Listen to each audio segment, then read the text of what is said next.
Rahim. Hope you will be safe and sound. So guys, جیسا کہ آپ کو پتہ ہے کہ علوم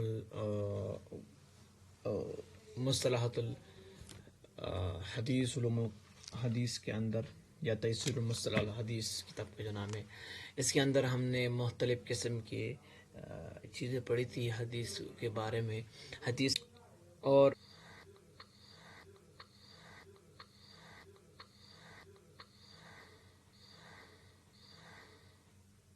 اس علم کا کیا فائدہ ہے. تو گائز ہم تقریباً میرے خیال میں حدیث متواتر اور حدیث واحد یا خبر واحد ہم پڑھ چکے تھے. متواتر میں یہ تھا کہ اس میں ریپیٹیشن آئی ہوئی تھی بائی مینز کہ اس میں سند کے لحاظ سے مثلا ایک حدیث کو 10 یا لوگوں یا 20 لوگ یا 15 لوگوں نے نقل کی تھی، نریٹ کی تھی حضور پاک صلی اللہ علیہ وسلم سے. اور دوسری بات امپورٹنٹ وہ تھی کہ خبر واحد میں احاد میں یہ تھی کہ اس کو اونلی 1 پرسن یا ان کو 10 سے کم لوگوں نے نقل کیا تھا، 3 4 5 6 7 یہاں سے. پھر موسٹ امپورٹنٹ تھنگ جو ہم نے ڈسکس کیا تھا وہ طبقہ تھا. بعض اسٹوڈنٹس کو پتہ نہیں ہوتا کہ اس طبقے کا کیا مطلب ہوتا ہے. طبقے کا مطلب سٹیپ بائی سٹیپ آنا، یعنی سنیشن کے اندر ایک پس نمبر سٹیپ کون ہے؟ حضور پاک صلی اللہ علیہ وسلم ہے. پھر حضور پاک صلی اللہ علیہ وسلم تو اس وہاں سے اسٹارٹ ہو جاتی ہے، وہاں سے یہ علم یعنی یہ بات نکلتی ہے، حضور پاک صلی اللہ علیہ وسلم کی بات ہے. تو یہ وہ تو مرکز ہے. جب مرکز تو سے بعد میں پہلا نمبر سٹیپ کون ہے؟ صحابہ ہے. تو پہلے صحابہ یا پھر تابعین، پھر تبع تابعین، پھر باقی ہماری طرف یہ ایک زنجیر ٹائپ کی ایک کھڑی آ جاتی ہے. تو اس میں ہر ایک کا اپنا طبقہ ہے.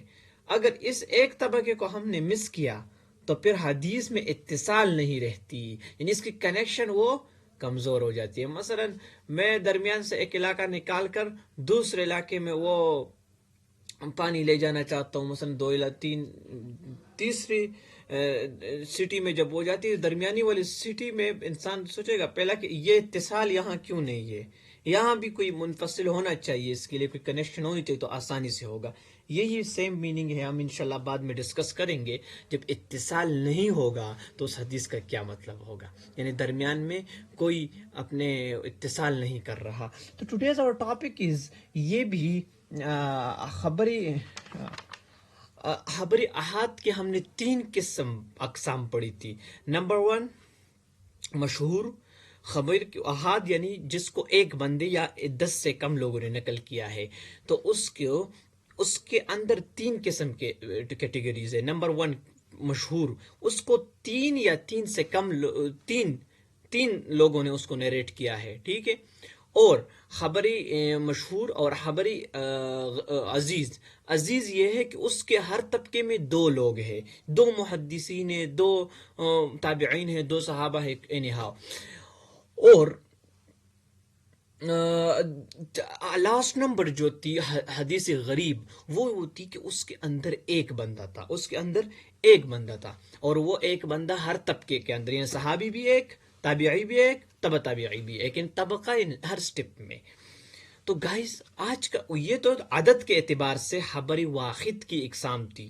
خبر واحد آج ہم پڑھیں گے بے اعتبار بالنسبت قوت ہی و ضعف ہی، کہ اس کی سٹرنتھ کو دیکھیں گے کہ اس میں کون سا خبر واحد میں ضعیف ہوتا ہے اور کون سا وہ اسٹرانگ ہوتا ہے. یہ بات ہم کریں گے. تو چلیے پڑھتے ہیں. سب سے پہلے مقبول ہے. مقبول ہم کہتے ہیں وہ ہوا ما ترجح صدق المخبری بھی. وہ ما ترجح صدق المخبری بھی.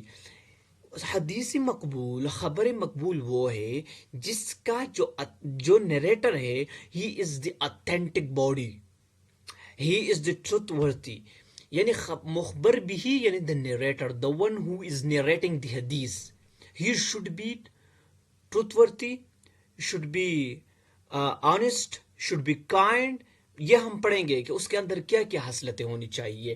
وہ جھوٹ نہیں بولے گا، وہ دھوکہ نہیں دے گا کسی کو. تو ایسی حدیث جب نقل کرے گا تو اس کو حدیث مقبول کہتے ہیں. حکم اس کی کیا ہے، یعنی اس کی حیثیت کیا ہے، اس حدیث کے ساتھ ہم کیا کر سکتے ہیں، یعنی ہاؤ ٹو یوز دس حدیث. حکم مین وجوب الاحتجاج والعمل بھی، اس کے اوپر ہم عمل کر سکتے ہیں. اس حدیث کو ہم اپنے لیے عمل کا ذریعہ بنا سکتے ہیں. حدیث مردود کیسے کہتے ہیں؟ وہ ما لم یترجح صدق المخبری، جس کا مخبر بھی جو ہے یعنی the narrator is not the truth worthy, اس کا جو نیریٹر ہے اس کے اوپر یا تو وہ جھوٹ بول رہا ہے اور یا اس کے اوپر جھوٹ کا بہتان ہے. دیکھو یہ حدیث میں علماء نے بڑے احتیاط سے کام لیا، بڑے سینسٹیو علماء ہیں حدیث کے. انہوں نے جس پر الزام بھی لگایا کسی نے تو اس کے اوپر انہوں نے لائن کھینچی ہے کہ اس بندے پر الزام لگی ہے اور اس کے بندے پر نہیں لگی. تو جس پر کذب جس نے بولا ہے یا کہیں اس نے دھوکہ دیا ہے تو وہ حدیث، اور اس نے پھر حدیث نقل کیا ہے کہاں ہے کہ حدثنا فلان ابن فلان عن ابی ہریرہ عن رسول صلی اللہ علیہ وسلم، تو وہ حدیث مردود بن جاتی ہے. یعنی یہ رد سے ہے، رد کیا ہوا، the rejected one. وحکمہ، اور اس کا کیا حکم ہے؟ اللہ یحتج بھی ولا یجب العمل بھی، اس پر عمل نہیں کر سکتے، نہ ہمارے اوپر واجب ہے کہ ہم اس پر عمل کریں. ابھی دیکھیں اس کی جو تفصیل ہے وہ آگے آ رہی ہے. ٹھیک ہے. المبحث الاول اقسام المقبول، اس میں ہم ابھی مقبول کے اندر 4 قسم پڑھیں گے. مقبول کی 4 قسمیں ہیں. مقبول حدیث یعنی وہ حدیث جس کا راوی اتھینٹک ہے، جس کا راوی صادق ہے، جس کا راوی ایماندار ہے، جس کا نیریٹر سچا ہے، اس نے کبھی جھوٹ نہیں بولا. تو اس حدیث کی 4 قسمیں ہیں. ایک ہے صحیح لذاتی ہے، ایک ہے صحیح لغیرہ ہی، ایک ہے حسن لذاتی ہے، ایک ہے حسن لغیرہ ہے. اب یہ ہم باری باری پڑھیں گے. نیچے آئے. تعریف، صحیح کی تعریف کرتے. حدیث صحیح کون سی؟ آپ نے بہت سے علماء سے، بہت سے محدثین سے سنا ہوگا یہ پلانا حدیث صحیح ہے، یہ پلانا ضعیف ہے. آج ہم پڑھیں گے کہ صحیح کے اندر ایسی کیا چیز ہے جو اس کو حدیث صحیح بناتی ہے. تو دوستو سب سے پہلے تو اس کا لغوی معنی پڑھتے. الصحیح ضد السقیم، it is the opposite of سقیم. واٹ از مین بائی سقیم؟ سقیم مین پیشنٹ، مریض. سقیم کہتے ہیں مریض کو. عربی میں کہتے ہیں نا حل انت سقیم؟ لا انا صحیح، میں صحیح ہوں، یعنی I am not a patient, میں مرض سے پاک ہوں. تو یہ لغوی معنی ہے، ڈکشنری میں لٹرری میننگ ہے. وہ حقیقت فی الاجسام مجاز بالحدیث وسائر المعانی. وہ حقیقت فی الاجسام یعنی جسم. میڈیکل میں اس کو حقیقی معنوں میں یوز ہوتا ہے. سقیم یعنی مریض اور صحیح دونوں میڈیکل کے اندر یہ دونوں اپنے صحیح معنوں میں، لیکن حدیث کے اندر یہ مجازن ہے. مجازن حدیث کا یہ مطلب تو نہیں ہے کہ صحیح حدیث بیمار نہیں ہے اور سقیم جو ہے وہ بیمار ہے، نہیں. اس کا یہ مطلب ہے کہ اس کے اندر وہ حصلتیں ہیں جو صحیح کے اندر ہونی چاہیے. اب وہ حصلتیں ہم انشاءاللہ بعد میں پڑھتے ہیں. اور اصطلاح میں اس کا کیا معنی ہے؟ ما اتصل سندہ بنقل عدل ضابط عن مثله الى منتهائه من غیر من شذوذ ولا علہ. یہ ہے. اب میں اس ڈیفینیشن کو چھوڑتا ہوں، نیچے آپ کو 4 چیزیں بتا کے اس ڈیفینیشن کو میں کلیئر کر دیتا ہوں. یہ اتنا مشکل ڈیفینیشن نہیں ہے. ٹھیک ہے. دیکھو حدیث صحیح کے اندر 4 باتیں ہونی چاہیے. کتنی باتیں ہونی چاہیے؟ 4 باتیں ہونی. اگر یہ 4 باتیں آپ نے ایک حدیث کے اندر پائی تو it means it is the authentic, it is the sahih one, and you can follow it, you can make it as evidence. It is the evidence for yourself. Okay. And what are these 4 characters? The first one is the ittisal sanad. اس میں اتصال ہونی چاہیے. اتصال کا کیا معنی ہے؟ مثلا میں آپ کو ایک بات بتا رہا ہوں. مثلا اتصال السند کا یہ مطلب ہے کہ مثلا آپ مجھے ایک کہانی سنا رہے ہیں کہ پرانے زمانے میں یہ ہوا تھا.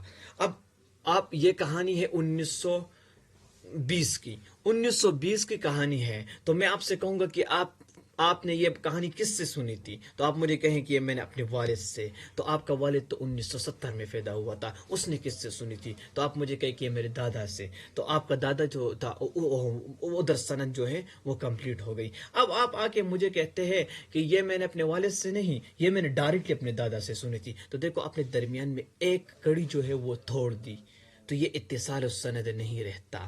مثلا ایک محدث ہے, حدیث کا ماہر ہے, حدیث کا عالم ہے, اس نے اس زمانے میں نہیں تھا لیکن پھر بھی اس سے حدیث نقل کیا گیا. تو ہاؤ اٹ از پاسبل؟ مثلا ایک محدث وہ بعد میں پیدا ہوا ہے لیکن پھر بھی وہ امام بخاری سے حدیث نقل کر رہا ہے. تو ہاؤ اٹ از پاسبل؟ تو یہ اتصال السند نہیں رہی. کنیکشن ہونی چاہیے حدیث کے اندر, کنیکشن ہونی چاہیے, یعنی اس کے اندر آپ کو ایک طرح کی کڑی نظر آنی چاہیے. تو وہ حدیث وَمَعْنَاهُ أَنَّ كُلَّ رَاوِيٍ مِّن رُوَاتِهِ قَدْ أَخَذَهُ مُبَاشِرَةً کنزیکٹیولی وہ آنی چاہیے. اس کے اندر کنسیکوینس ہونی چاہیے. عَمَّن فَوْقَهُ مِنْ أَوَّلِ سَنَدِهِ إِلَى مُنْتَهَائِهِ, یہ اوپر سے لے کر آخر تک یہ بات آنی چاہیے کہ ہر ایک کو ایک اتصال ہونی چاہیے. دوسری حدیث صحیح کے اندر دوسری جو صفت ہے وہ ہے عدالت الرواہ. عدالت الرواہ کا کیا مطلب ہے؟ عادل, وہ جو راوی ہے اس کا عادل ہونا ضروری ہے. عادل کے اندر آپ نے 4 خصلتیں دیکھنی ہے. وہ مسلمان ہونا چاہیے, وہ بالغ ہونا چاہیے, وہ عاقل ہونا چاہیے, اور وہ کیا ہونا چاہیے؟ غیر فاسق وغیر محروم المروہ. اس کے اندر محروم المروہ نہیں ہونی چاہیے. یہ کیا بات ہے؟ محروم المروہ اس کو کہتے ہیں کہ ایک بندہ سنجیدہ ہو. مثلا ایک بندہ مسلمان بھی ہے, بالغ بھی ہے, عاقل بھی ہے, غیر فاسق بھی ہے, گناہ بھی نہیں کرتا, لیکن وہ سنجیدہ نہیں ہے, وہ ہر وقت ہنستا رہتا ہے, وہ کسی چیز کو سیریس ہی نہیں لے رہا, وہ بس ایک فضول قسم کی فنی ٹائپ ہے. تو اس کامیڈین ٹائپ کے لوگوں سے حدیث نقل نہیں کیے جاتے. بندے میں ایک خصلت یہ ہونی چاہیے کہ وہ سنجیدہ ہو. تو دیکھو عدالت الروات کا یہ مطلب ہے کہ راوی کا عادل ہونا, اور عادل ہونے کے لیے میں نے 5 خصلتیں بیان کی کہ مسلمان ہو, بالغ ہو, عاقل ہو, فاسق نہ ہو, اور وہ سنجیدہ ہو. تو یہ 5 خصلتیں آپ نے یاد رکھنی ہے. ضبط الروا, ضبط الروا کا یہ مطلب ہے کہ وہ he has strong memory. ضبط الروا ای ان کل راوی من رواته کان تام الضبط. دیکھو تام الضبط اسٹرانگ میموری والا, جس سے کچھ بھولتا نہیں ہو, جو وہ اس کے حافظہ بہت قوی ہو. اما ضبط مصدر او ضبط کتاب. کبھی کبھی پہلے زمانے میں 2 قسم کی ضبط ہوا کرتی تھی. لوگ 2 طرح کی چیزوں کو سیو کرتے تھے, یا تو لکھ کر سیو کرتے تھے یا کتاب سے سیو کرتے تھے.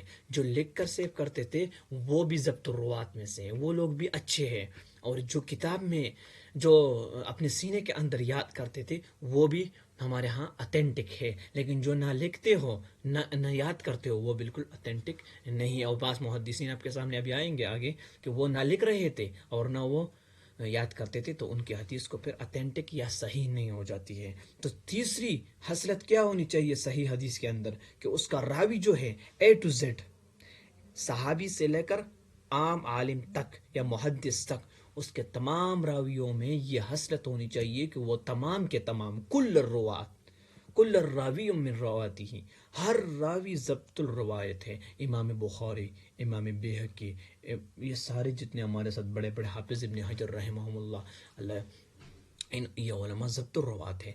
عدم الشذوذ, شذوذ کسے کہتے ہیں؟ اللہ یکون حدیثا شاذا. شذوذ یہ حدیث میں شذوذ نہیں ہونی چاہیے. ہاں اچھا, 2 قسم کے لوگ ہیں, ایک سکہ ہے, ایک اوثق ہے. سکہ کہتے ہیں اتھینٹک کو, اوثق کہتے ہیں موسٹ اتھینٹک.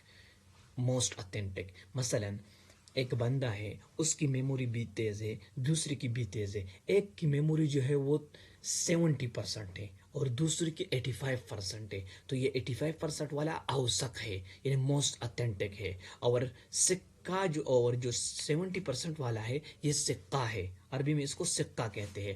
تو کہتے ہیں شذوذ اس کو کہتے ہیں جہاں پر وہ مخالفت اوثق لمن ہوا اوثق منہ, شذوذ میں یہ ہوتا ہے کہ اس میں سکہ کی اوسق کی جگہ سکہ آ جاتا ہے، یعنی ایک طرف آپ کے ساتھ حدیث میں کون موجود ہے، بہت بڑا عالم ہے، وہ مطلب کوئی سکہ بندہ موجود ہے جس کی میموری 70% ہے، ٹھیک ہے، یہ سکہ ہے، اور دوسری سند میں آپ کے ساتھ موجود ہے 85% میموری والا بندہ موجود ہے جس کی میموری حافظہ اس سے بھی قوی ہے، تو یہ اس سے جس کی قوی ہے اس کو لے لو، اور یہ جو 70% والے اس کو، یہ حدیث صحیح نہیں ہے، اور جو 85% والا ہے یہ صحیح ہے۔ تو کہتے ہیں کہ اس میں شذوذ نہیں ہونی چاہیے، یعنی یہ ڈفرینس نہیں ہونی چاہیے، کہیں اس حدیث کو اوسق نے تو نقل نہیں کیا، جہاں پر اوسق آ جاتا ہے تو پھر سقہ کی حدیث کو ہم چھوڑ دیتے ہیں۔ شذوذ اس کو کہتے ہیں جب اسٹرانگ میموری والا اور تھوڑا سا ویک، وہ ویک نہیں ہوتا، اسٹرانگ سے تھوڑا سا ویک، دونوں آ جاتے ہیں، ٹکراؤ کرتے ہیں، تو ایسے حدیث کو پھر صحیح نہیں کہیں گے، وہ حدیث تب صحیح ہوگی جس میں اوسق ہو، ٹھیک ہے۔ عدم العلہ، اس میں علت نہ ہو۔ علت کسے کہتے ہیں؟ علت اس کو کہتے ہیں کہ ایک حدیث کا ظاہر میں پتہ چل رہا ہے کہ کس طرح یہ حدیث آپ نے نقل کی ہے، یہ کوئی راوی حدیث نقل کر رہا ہے اور آپ کا دل مطمئن نہیں ہے، اور اس بات کا آپ کے ساتھ دلیل یہ ہے کہ یا تو یہ بندہ اس وقت میں موجود ہی نہیں تھا، اور یا یہ بندہ اس زمانے میں تھا ہی نہیں، تو کس طرح یہ حدیث کو نقل کر رہا ہے۔ اس کی مثال میں آپ کو دے دوں، اس کی مثال ہمارے ساتھ ہے زید ابن اسلم عن عمر، ہاں یہ حدیث زید ابن اسلم نقل کر رہا ہے، تو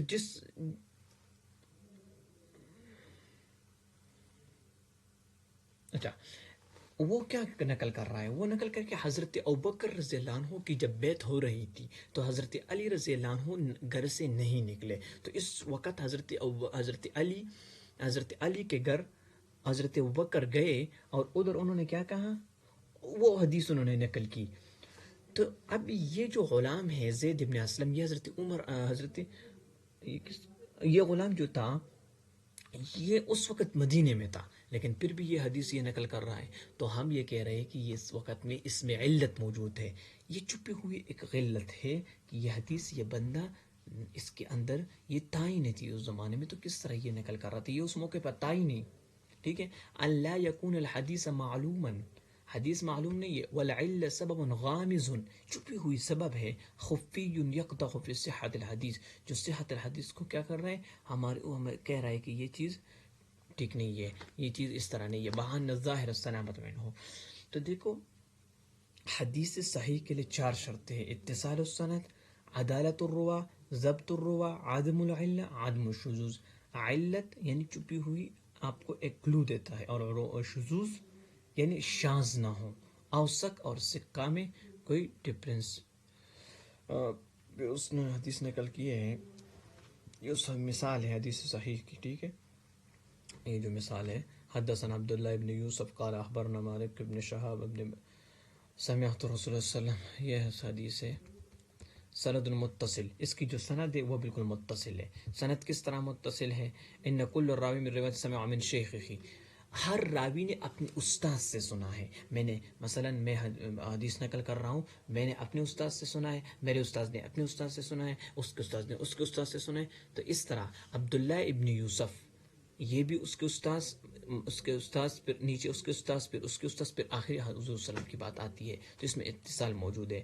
دوسری بات وَلِأَنَّ رِوَايَةَ عُدُولُ الضَّابِطُونَ وَهَذَا أَوْصَافُ عِنْدَ الْعُلَمَاءِ الجَّرْحَ، دیکھو آپ نے یہ تو پڑھا کہ بندے کو عادل ہونا چاہیے، لیکن یہ ڈیسائیڈ کون کرے گا؟ تو یہ علماء جرح و تعدیل جو اسماء الرجال کے بہت بڑے عالم ہیں، یا بایوگرافیز اس کو کہتے ہیں ہم، یہ علماء جو جرح و تعدیل کرتے ہیں، یعنی کسی کو اوپر کسی کو نیچے کلام کرتے ہیں کہ یہ بندہ ٹھیک ہے، یہ ٹھیک نہیں ہے، یہ علماء یہ بات ڈیسائیڈ کرتے ہیں کہ یہ بندہ ٹھیک ہے کہ نہیں، تو اس بات پر اتفاق ہوا ہے کہ یہ سارے راوی جو ہے یہ عادلین تھے، اس کے اندر وہ اوصاف موجود ہے جو ہم نے پڑھے۔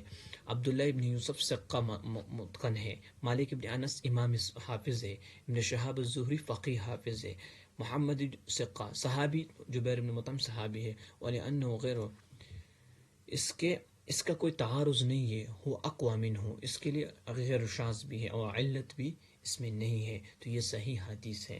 جس حدیث میں 4 شرطیں ہوں تو وہ صحیح حدیث بن جاتا ہے. So guys this was today's lecture.